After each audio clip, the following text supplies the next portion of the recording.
সম্মানিত দেশবাসী, আমরা আজকে এই জমায়েত এবং মিছিল একমাত্র এনসিপির বিরুদ্ধে নই।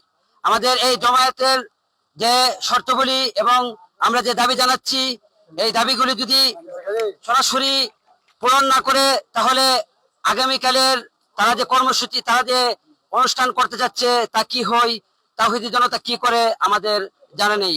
ব্রাহ্মণবাড়িয়ার সকল তাওহীদি জনতার এমপি হাসানাত আব্দুল্লাহর বক্তব্যে সকল তাওহীদি জনতার হৃদয়ের মধ্যে আঘাত করেছে। আমরা চাই এই হাসানাত আব্দুল্লাহ আজকে রাতের ভিতরে যেন সরাসরি লাইভে এসে ক্ষমা প্রার্থনা করে এবং এ বিষয়ে সে যে ভুল বক্তব্য দিয়েছে সে সরাসরি লাইভে এসে প্রকাশ করতে হবে এবং নিজে প্রত্যাহার করতে হবে। আমরা আমাদের দ্বিতীয় দাবি হলো, সামনে যে আগামী সংসদে যে অধিবেশন হবে, এই অধিবেশনে জনগণের সামনে জনগণের বিরুদ্ধে যে মিথ্যা অপবাদ দিয়েছে, এই অপবাদের সরাসরি ক্ষমা প্রার্থনা করতে হবে।